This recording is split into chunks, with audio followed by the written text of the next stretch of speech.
Tyson's a great guy until he punches you in the face. Good point. Thank you, Michael. Thank you very much. Jing? Okay. When I was working for Barclays, it was 2011. Yeah, well, I was working on a project helping China General Aviation, the company in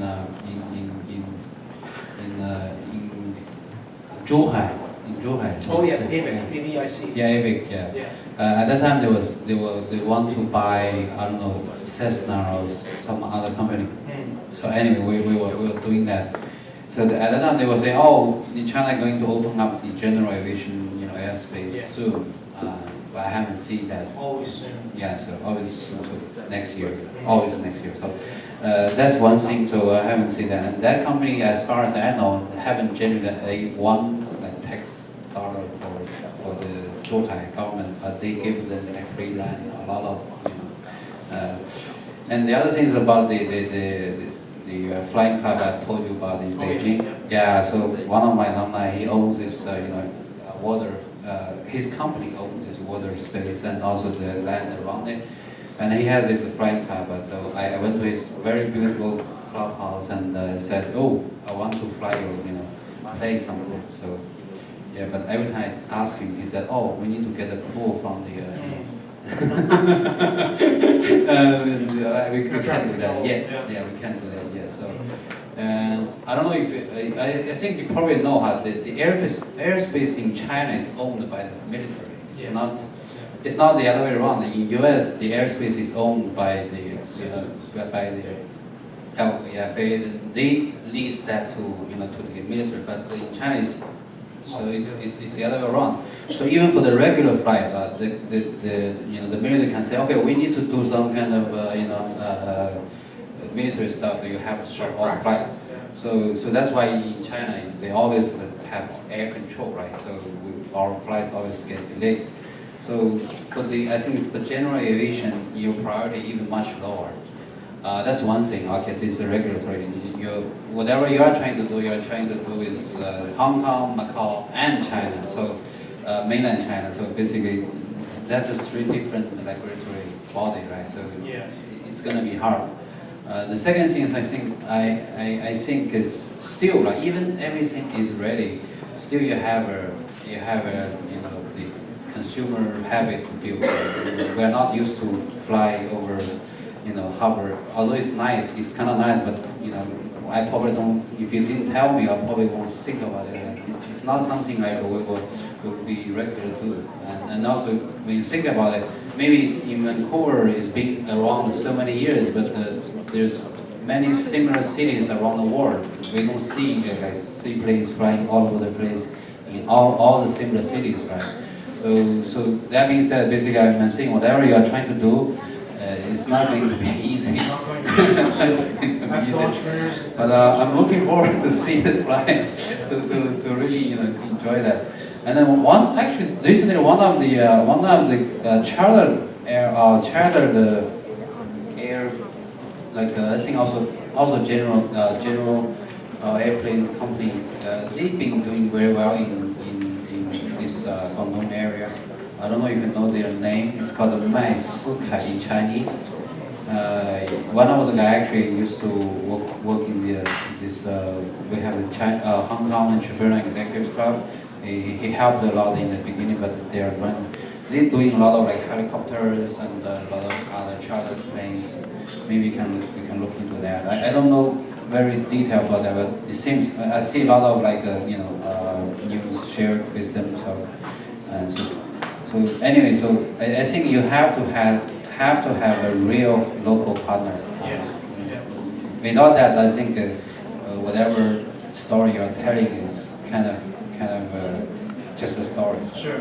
To address your first point about the Zhuhai and the land, the supplier in China, the railway company, they're actually working with the manufacturer. They've got some land in Zhuhai. They're going to develop a completion center there. So as you said, the Zhuhai government has given them lots of land to develop the hangars and the completion center. So there's a great relationship between the local supplier, our aircraft supplier, and the local government. And that's one reason why we're so fortunate. They're based in Zhuhai, so we can operate in this area very easily. Second part about the regulations, absolutely. If you're going to do charter flights or something, you need to have quite a bit of approval. However, flying from airport to airport already uses established flight paths, and so the amount of red tape is quite a bit less than that. And even flying from Hong Kong to Macau, we use the helicopter flight paths that are already established, VFR and IFR flight paths as well. So there are some mitigating circumstances to those issues that you mentioned as well. So absolutely, thank you very much. Yeah, so my advice would be try to talk to like existing operation in China. Try to kind of cooperate with them. Right. To Yeah. maybe start traveling one or two different airplanes. Sure. And then I think that's probably more executable. Yeah. So our charter partner in China already has their license. They're already doing services, small aircraft, jet aircraft, and helicopters. So we will use their license to begin with, piggyback upon their reputation for the first couple of years. Yeah. All right. Well, thank you very much, everybody.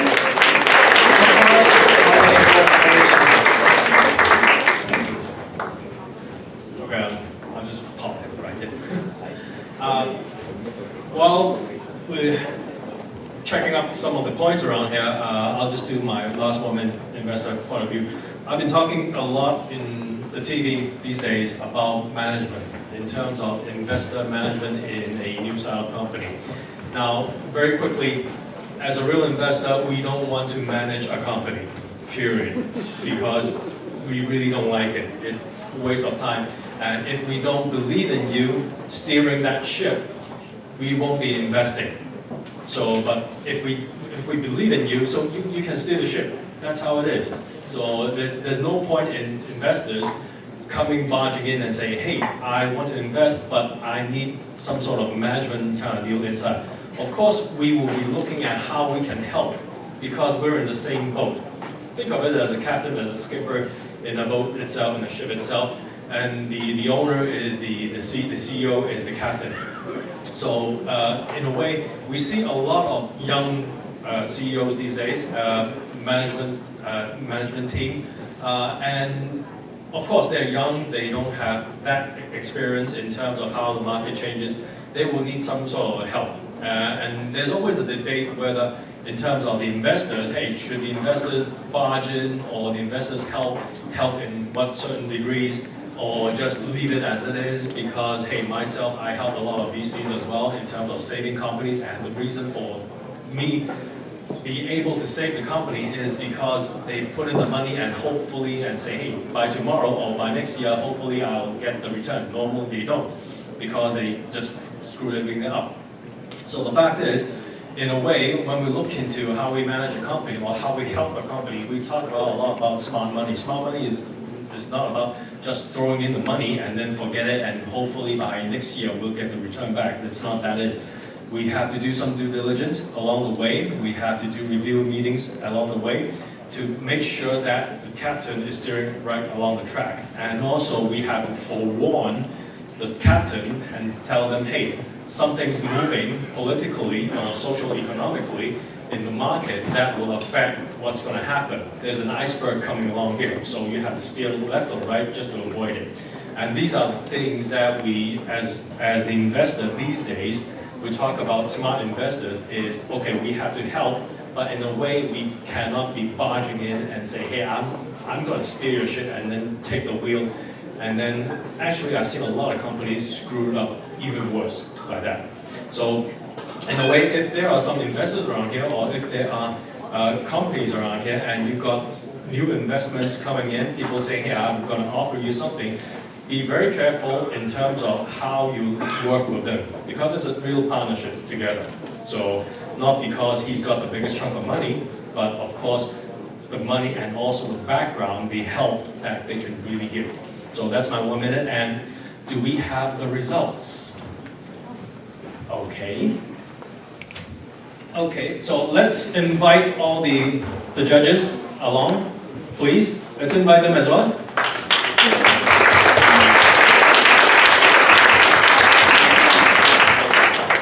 Okay, and the winning team is, the winning team is wrong. That's the second team. Okay, that's Tony. Okay, you won. Congratulations.